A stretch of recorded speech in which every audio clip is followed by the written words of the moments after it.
Welcome back மக்களே. நான் உங்களின் எம்எச்ஐ. எல்லோரும் எப்படி இருக்கீங்க? விரைவில் நல்லா இருப்பீங்கன்னு நம்புகிறேன். இப்போ நம்ம என்ன பதிவு பார்க்க போகிறோம் அப்படின்னா, மைவி3ஆட்ஸில் பிஎம் ரிக்வஸ்ட் கொடுத்தவங்க அவங்களுடைய பேமெண்ட்லாம் வந்திருக்கா அப்படின்னு பார்த்தா சில நபர்களுக்கு தான் வந்திருக்கு, பெரும்பான்மையான நபர்களுக்கு இன்னும் வரல. அதே மாதிரி நிறைய பேர் பழைய ரிக்வஸ்ட்டை காட்டி பேமெண்ட் வருமானு கேட்குறீங்க. பழைய ரிக்வஸ்ட் அது எல்லாருக்கும் ஃப்ளாக் சிம்பிள் பெண்டிங்கில் தான் இருக்குது. அது வரத்துக்கான சாத்தியக்கூறுகள் ரொம்ப ரொம்ப குறைவு. புதுசாக எம்டி சார் சொன்னதுக்கப்புறம் இந்த 7ஆம் தேதி 8ஆம் தேதி அந்த வெள்ளி சனியில் யார் ரிக்வஸ்ட் கொடுத்தீங்களோ அவங்களுக்கெல்லாம் கொஞ்சம் கொஞ்சமாக பேமெண்ட் வந்துட்டுருக்கு. வராதவங்க கவலைப்படாதீங்க. இன்றைக்கி நைட்டு 12-11 மணிக்குள்ளே உங்கள் அக்கௌண்ட்டுக்கு கரெக்டான பேங்க் டீட்டெயில் கொடுத்துருந்தீங்கன்னா கிரெடிட் ஆகும். அதுக்கான பேமெண்ட் ப்ரூஃப் தான் இது பார்க்குறீங்க. 550 ரூபா இது பிஎம் மெம்பருக்கு கிரெடிட் ஆகிருக்கு நேற்று 14ஆம் தேதி. சரிங்களா? இன்றைக்கி நைட்டு வரைக்குமே டைம் இருக்குது. எல்லாருக்குமே அவங்களுடைய பெண்டிங்கை கண்டிப்பாக கம்பெனி கிளியர் பண்ணி கொடுத்துரும். அதுக்கப்புறம் நம்ம ஒரு முக்கியமான விஷயம் என்ன பார்க்க போகிறோம்னா, இந்த ஹெட்டிங்கை பார்த்துருப்பீங்க. மைவி3ஆட்ஸ்லேருந்து ஒரு 51,000 கிரெடிட் ஆகிருக்கு அப்படின்னு ஒரு வாட்ஸ்அப்பில் ஒரு தகவல் ப்ரூஃப் நமக்கு ஷேர் ஆகிருக்கு. அதோடைய உண்மைத்தன்மை பற்றி நம்ம பார்க்க போகிறோம். அதுக்கு முன்னாடி நம்ம மைவி3ஆட்ஸ் சார்பாக நம்மளுக்கு தேவையான ஒரு விஷயத்தை ஒரு நபர் பேசி அனுப்பியிருக்காரு. அந்த ஆடியோவை நாம் இப்போ கேட்கலாம்.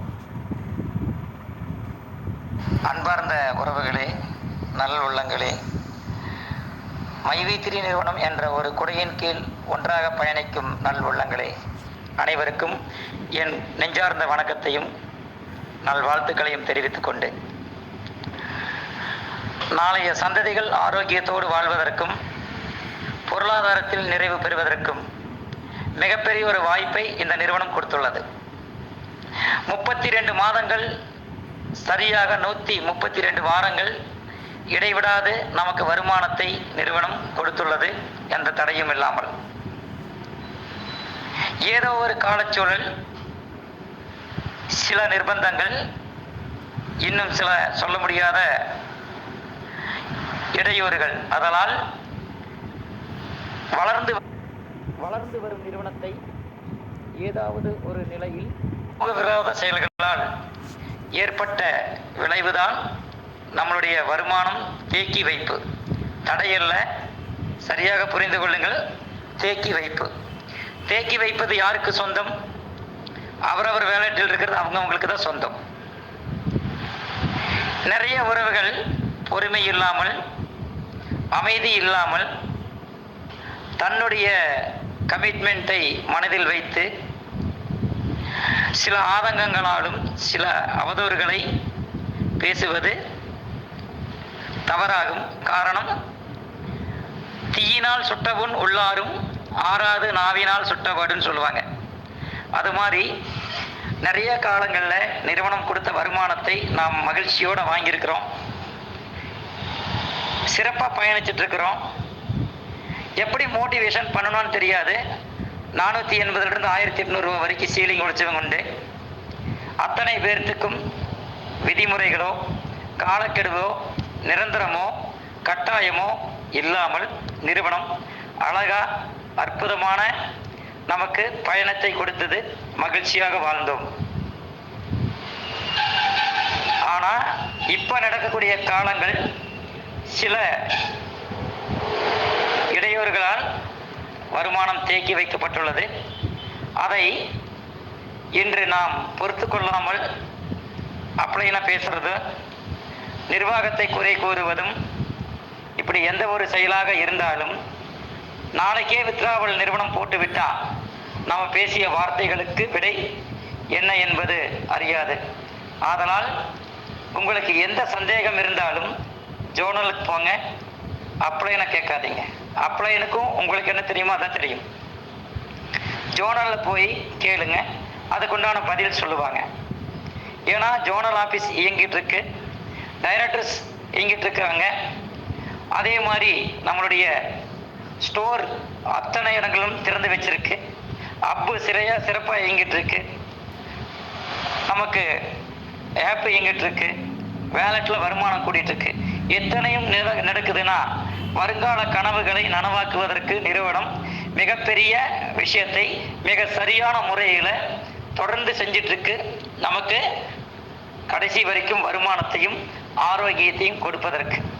இதை புரிந்து கொள்ளாமல் நாம் செயல்பட்டோமேயானால் 8 அடி தோண்டிய பள்ளத்தை இனி 2 அடி தோண்டி இருந்தால் வற்றாத நீராக இருந்திருக்கும். அதுபோல 2 அடி தோண்ட சங்கடப்பட்டுட்டு தோண்டிய மண்ணை மூடிவிட்டு நாம் திரும்பி சென்றால் வாழ்க்கை அது போலதான் இருக்கும். அதனால கொஞ்சம் அமைதியா இருந்தீங்க இவ்வளவு காலங்கள், இனியும் கொஞ்சம் காலங்கள் அமைதியா இருந்தா நம்மளுடைய அத்தனை பேருடைய வாழ்க்கையும் சிறப்பாக இருக்கும். இது நமக்கு இறைவன் தந்த வரம். இந்த வரத்தை நாம் எப்படி பாதுகாக்க வேண்டும் என்பது நம் பொறுப்பு. நிறுவனம் போட்ட எந்த ஒரு செயல்பாட்டையும் நாம் இதுவரைக்கும் செய்ததில்லை. அது கணக்கிலிட்டால் கணக்கில் அடங்காது. ஆனாலும் நிர்பந்தம் படுத்தவில்லை நிறுவனம். இந்த காலகட்டத்தில் எத்தனையோ பேர் கிரவனாயிருக்கீங்க, அவங்களுடைய நம்பிக்கையின் பேரில். அவங்களையும் கைவிடாது என்றால் இதுக்கு முன்னாடி இருந்த நம்மளைவா கைவிடும் நிறுவனம்? அமைதியாக இருங்கள். நாளைய காலம் வசந்த காலமாகும். எல்லா வாய்ப்புகளும் வரமாகும். வாழ்க்கை மனிதனுக்கு இயற்கை கொடுத்த வரம். அதில் சில சோதனைகள் வரலாம், பல இடையூறுகள் வரலாம். நாம் விருப்பப்பட்டு ஒரு வருமானத்தை பெறுவதற்காகவும் ஆரோக்கியத்துக்காகவும் ஒரு நிலையில் வந்தோம். நிறுவனம் எந்த நிர்பந்தமும் படுத்தவில்லை, கட்டாயப்படுத்தவில்லை. அப்படி இருக்கையில் நிறுவனத்தின் மீது பொறுமையின்றி நாம் ஏசும் ஏசல்கள், பேசும் வார்த்தைகள் தவறாக இருந்து விடக்கூடாது என்பதற்காக இந்த பதிவை நான் இடுகிறேன். உங்களுக்கு ஏதேனும் சந்தேகங்கள் இருந்தால் ஜோனலை அணுகுங்கள். உங்களுடைய சந்தேகங்கள் தீர்த்து வைக்கப்படும். அதுபோக கூகுள் மீட்டில் உங்களுக்காக அத்தாரிட்டி மெம்பர்ஸ் சோர்ந்து விட போகக்கூடாது என்பதற்காகவும் சில விஷயங்களை உங்களுக்கு கூறி உங்களுடைய எண்ணங்களையும் உங்களுடைய மனதையும் பலப்படுத்துவதற்கும் வலிமைப்படுத்துவதற்கும் நிறுவனம் தந்த வார்த்தைகளை வாய்ப்பாக உங்களுக்கு கொடுத்து கொண்டிருக்கிறார்கள். அவர்களுடைய மனதை புண்படுத்தாமல் அவர்களுக்கு உதவுவீர்கள் என்று எதிர்பார்க்கிறோம். வாழ்த்துக்கள் அனைவருக்கும். ஃப்ரெண்ட்ஸ், ஆரம்பத்திலே சொல்லியிருந்தோம், இடையில கூட ஒரு ஸ்க்ரீன்ஷாட் காட்டியிருப்பேன். இங்கே 51,030 ரூபா பேமெண்ட் கிரெடிட் ஆகிருக்கு அப்படின்ட்டு நேற்று ஈவினிங் ஒரு ஸ்க்ரீன்ஷாட் வந்துச்சு. இதை பார்த்தோன்னே எல்லாருக்குமே ஷாக்கிங். ஒருவேளை கம்பெனி வந்து சிஎம்க்கு போட ஆரம்பிச்சிட்டாங்களா? சில பேர் வந்து சொன்னாங்க, ஏற்கனவே சிஎம் ரிக்வஸ்ட் கொடுத்து பெண்டிங்கில் உள்ளவங்களுக்கு போட்டுருந்துருக்கலாம், வாய்ப்பு இருக்குது அப்படின்ட்டு. நாம் இதோட உண்மைத்தன்மையை அலசி ஆராயும் பொழுது நமக்கு தெரிய வந்துச்சு இது ஃபேக் அப்படின்னு. எதை வச்சு இந்த மேலே உள்ள ஸ்க்ரீன்ஷாட், இது ஃபஸ்ட்டு உள்ள 550 ரூபா இருக்குது, அது உண்மை. ஆனால் இது வந்து ஃபேக். எப்படி இது ஃபேக்கு அப்படின்னு நீங்கள் சொல்கிறீங்க அப்படின்னா, நம்ம ரிசர்ச் பண்ணும்போது ஓஎம்கான பேமெண்ட் பண்ண ஸ்க்ரீன்ஷாட்டும் ஒரு குரூப்பில் அனுப்பியிருந்திருக்காங்க. இப்போ பாருங்கள், இந்த 54 ரூபா கிரெடிட் ஆகிருக்கா. இந்த ஸ்டேட் பேங்க் சிஎஸ்பினா சேவிங் பேங்க் அக்கௌண்ட், சரிங்களா? அதோடய அக்கௌண்ட் நம்பர்ஸை பாருங்கள். 30,193 சேம் அங்கே ஒரு 5ன்னு போட்டிருக்குன்னு நினைக்கிறேன். அதை மாற்றி 1 ஆக்கியிருக்காங்க, சரிங்களா? இதை நோட் பண்ணிங்க. நெக்ஸ்ட்டு சேம் எல்லாம் அதே தான், எந்தலையும் மாற்றம் இல்லை. என்ன சொன்னது, நெஃப்ட் நம்பர் மாட்டிக்கிட்டாங்க. இதில் தான் நெஃப்ட் நம்பர் அப்படின்னாலே ஒவ்வொரு டிரான்சாக்ஷனுக்கும் ஒவ்வொரு நம்பர் இருக்கும். அது உங்கள் எல்லாருக்குமே தெரியும், நெஃப்ட் பண்ணவங்க எல்லாருக்குமே தெரியும். ஒவ்வொரு இதுக்கும் ஒவ்வொரு டிரான்சாக்ஷன் இருக்கும். ஃபஸ்ட்டு வந்து ஃபெட்ரல் அப்படிங்கிற அந்த ஐஎஃப்எஸ்சி கோடு அதெல்லாம் கரெக்டாக அதே மாதிரியே போட்டிருக்காங்க. அதே மாதிரி நெஃப்ட் நம்பரையும் அதே தூக்கி போட்டாங்க. இங்கே 54 ரூபா ஓஎம் மெம்பருக்கு கிரெடிட் ஆகிருக்கு. பேலன்ஸ் 132 ரூபா 32 பைசா. அந்த 32 பைசா கூட சேஞ்ச் பண்ணலை, சரிங்களா? இங்கே இதே ஸ்க்ரீன்ஷாட், இந்த ஓஎம்க்கு கிரெடிட் ஆன ஸ்க்ரீன்ஷாட்டை அப்படியே 51,030 ரூபாவை அங்கே எடிட் பண்ணி போட்டிருக்காங்க. 54 வந்து 51,030 ரூபா எடிட் பண்ணி போட்டிருக்காங்க, சரிங்களா? ஸோ இது வந்து ஃபேக், யாரும் வந்து நம்பாதீங்க. ஸோ நமக்கு மைவி திராட்சை நிறுவனம் கண்டிப்பாக வந்து வெகு விரைவில் நமக்கான பேமெண்ட்டை கொடுக்கும். அப்புறம் பாருங்கள், இந்த FBBT 24,241 அந்த UTR நம்பரை சேமாக இருக்குது பாருங்கள். ஃபுல்லாகவே நீங்கள் பார்த்தீங்கன்னா 10-12ன்னு முடியுது, பார்த்தீங்களா?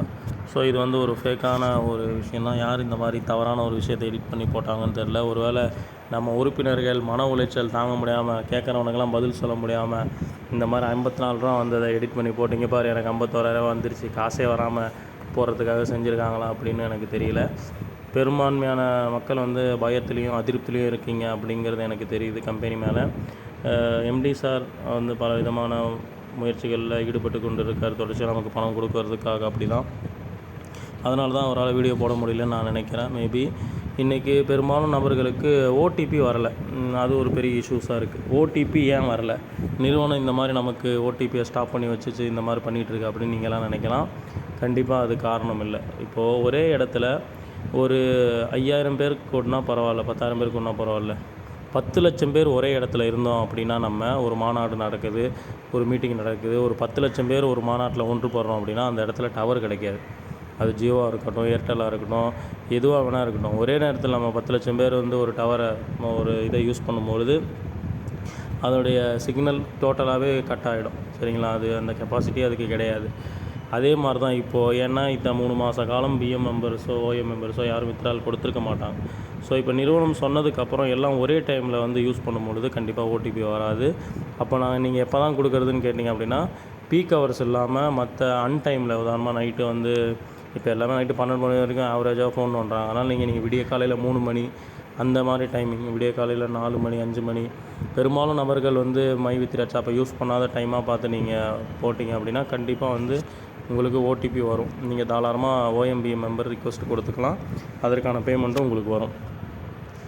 சரிங்களா? இந்த ஸ்க்ரீன்ஷாட்டில் அப்படியே எடிட் பண்ணி போட்டிருக்காங்க. டிஎம்பி தமிழ்நாடு மெர்கலைஸ் பேங்க்குக்கு பதிலாக ஐஓபின்னு போட்டிருக்காங்க. மற்றபடி இந்த 51,030 ரூபா கிரெடிட் ஆகிருக்கு அப்படிங்கிற இந்த பேமெண்ட் ப்ரூஃப் வந்து 100% ஃபேக்கு. ஸோ யாரும் நம்பாதீங்க. அப்படி உண்மையிலேயே மை வித் ரேட்ஸ்லேருந்து யாருக்காவது பெரிய அமௌண்ட் வந்தது அப்படின்னா கண்டிப்பாக நான் நம்முடைய சேனலில் உடனே அந்த உண்மைத்தன்மையை வெளிப்படுத்துவேன். சரிங்களா? ஸோ நீங்கள் எல்லாம் இவ்வளோ நாள் பொறுமை ஆக்க பொறுத்தாச்சு, கொஞ்சம் காலம் ஆற பொறுத்து தான் ஆகணும், வேறு வழி இல்லை. இறைவன் மீது நம்பிக்கை வச்சு அனைவரும் நம்ம நிறுவனம் வெகு விரைவில் இந்த பிரச்சனையிலிருந்து மீண்டு வந்து நமக்கு பழையபடி நம்முடைய பொருளாதாரத்தை கொடுக்கணும் என்பதற்காக வேண்டி நீங்கள் அனைவருமே இறைவனை பிரார்த்தனை செஞ்சீங்க. மேலும் ஒரு உண்மையான தகவலுடன் உங்களை நான் கண்டிப்பாக சந்திக்கிறேன். அதுவரை உங்களிலிருந்து விடைபெறுவது உங்களின் நான் எம்எச்ஐ. நன்றிகள்.